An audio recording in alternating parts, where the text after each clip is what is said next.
Olá, eu sou a pastora Mônica Sampaio de Mello. Sou dirigente da base missionária Sementeira Divinas Promessas no Recreio dos Bandeirantes, na cidade do Rio de Janeiro, e também sou professora de karatê, integrante do Ministério Cristão de Artes Marciais Krugans Viking no Recreio dos Bandeirantes, liderado pelo sensei Afonso Camerotti.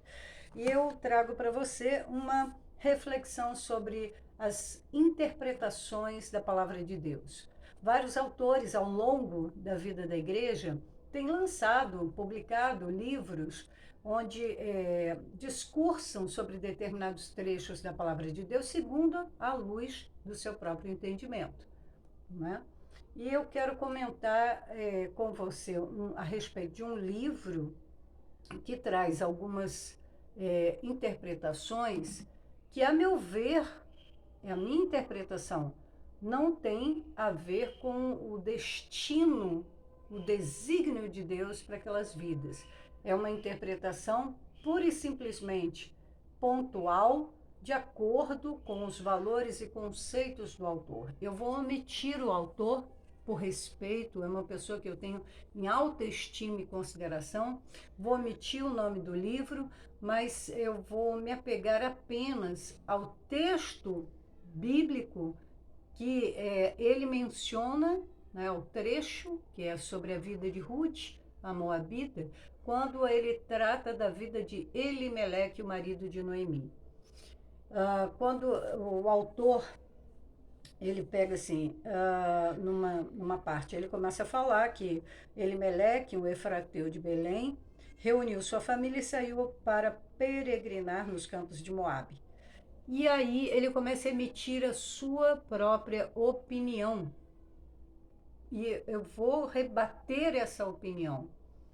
Sem dúvida não foi uma decisão de fé, diz o autor, de quem ouviu a direção divina e partiu em obediência ao Senhor, pois ele não sabia ao certo onde ficaria em Moabe.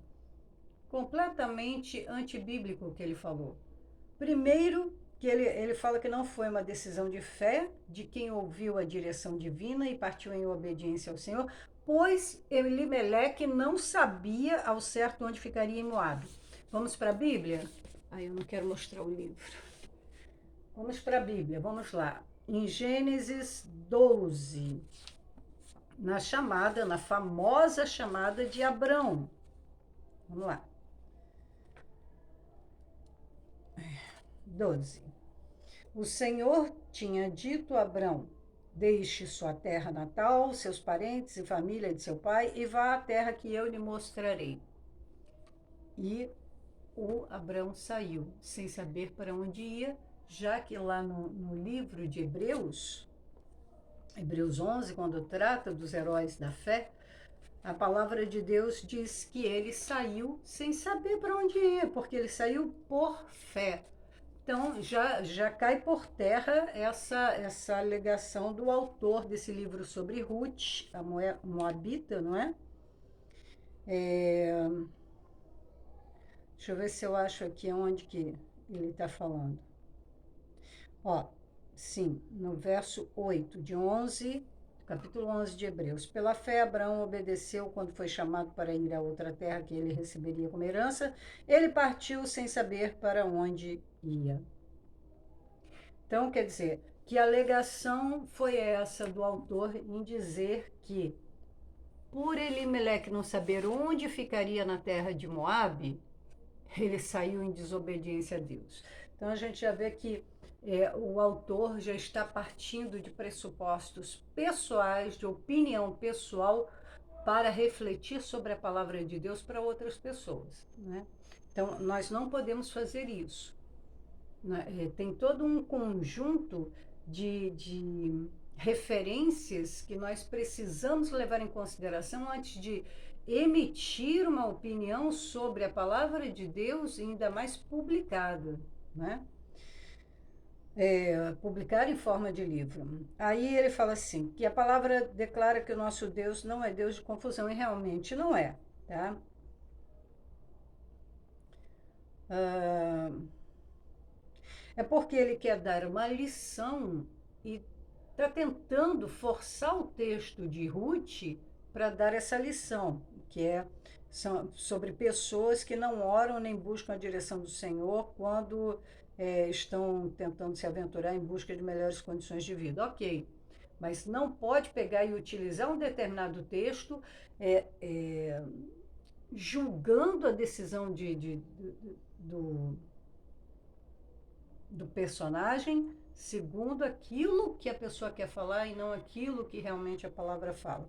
Aí, por exemplo, aí ele fala um pouco mais, aí ele vem aqui. Para Elimeleque não importava se o território era do inimigo, uma vez que ele pretendia dar melhores condições para os seus. O fato de ter levado toda a sua família indica que ele planejava passar muito tempo em Moabe.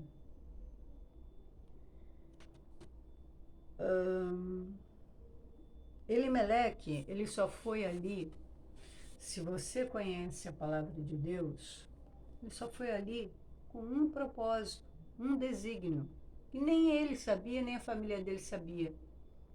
Mas Deus que o guiou ali sabia. Elimeleque foi a Moabe para encontrar-se com Ruth, a fim de que ela fosse trazida para Belém e se tornasse a participante da árvore genealógica de Jesus Cristo. Olha como é que o autor está falando coisas. Ele quer dar conselhos para as pessoas e pegou essa parte sem fazer uma exegese profunda, sem colocar Cristo nessa exegese. Porque a palavra de Deus sem Cristo é vazia. E aí ele fala um pouquinho mais adiante, assim, aquela família pertencia a Belém, Efratá, terra de Judá, cidade onde nasceriam mais tarde Davi, pois é, o maior rei de Israel, e Jesus, o rei dos reis e senhor dos senhores. E foi para onde que ele levou Ruth? Através de Noemi, né? Para Belém. E Ruth é a mãe do avô de Davi, de Obed, pai de Jessé.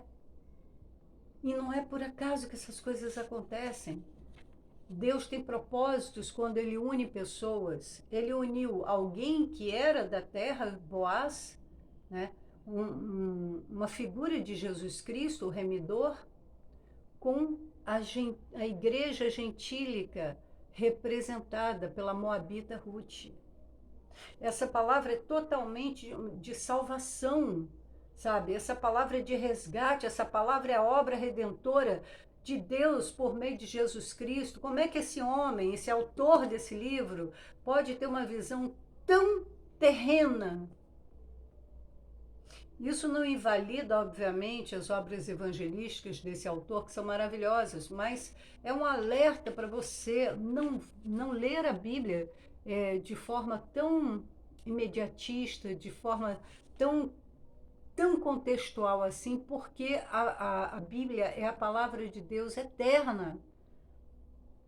Ela te ajuda em questões pontuais agora da terra, mas ela fala sobre toda a obra de Cristo, de Deus em Cristo, a vocação de Deus em Cristo. Então não pode ser colocada de uma forma tão superficial como foi nesse livro. E ele fala assim, aquela família pertencia a Belém e Efratá, e continuava pertencendo, tanto que voltou para lá, ainda trouxe Ruth para fazer parte da árvore genealógica de Jesus, né? Deus tinha sim, eu escrevi aqui, Deus tinha sim o propósito de levar essa família àquela terra estrangeira. Deus leva sim a terra estrangeira, a terra do inimigo, como ele citou aqui no livro. Levou Isaac a Gerar, terra dos filisteus, lá em Gênesis 26, levou o povo hebreu ao Egito a partir de José para cumprir um propósito de Deus de manter cativo durante 400 anos o povo hebreu ali no Egito, para que Moisés nascesse ali e levantasse um libertador no meio do povo, prefigurando o levantamento de Jesus Cristo, um judeu no meio do povo judeu, o libertador, sabe? Tudo isso estava contando a história de Cristo e a gente não pode perder isso de vista. Levou também Jesus, menino Jesus ao Egito para fugir da matança das crianças que Herodes, em sua época, estava praticando. Então, pessoal, o que eu sugiro? Que você tenha prática de leitura da Bíblia e não em uma apenas versão. Adquira Bíblias de várias versões para você fazer uma comparação, porque às vezes uma traduz uma palavra hebraica ou uma palavra grega de forma incompleta ou equivocada para o contexto. Então, se você tem o hábito de ler a Bíblia e fazer comparações entre as versões, você consegue ouvir a voz do Espírito Santo falando com você, como eu ouvi. Eu comecei a ler o livro e confesso, foi uma decepção, porque eu ainda, depois de muitos anos, que eu vinha ler um livro desse autor, que eu continuo tendo em alta estima, é um grande evangelista, mas quando foi fazer a exegese desse livro, foi infeliz. Assim como aquelas notinhas da redação, notinhas de rodapé, que são interpretação do editor de determinadas Bíblias, fique com o texto sagrado, fique com o texto sagrado, inspirado pelo Espírito Santo. Aí você não vai errar, tá bom? Fique na paz do Senhor Jesus. Se você acha que essa essa mensagem é relevante, é importante, compartilhe com outras pessoas, tá bom? Paz.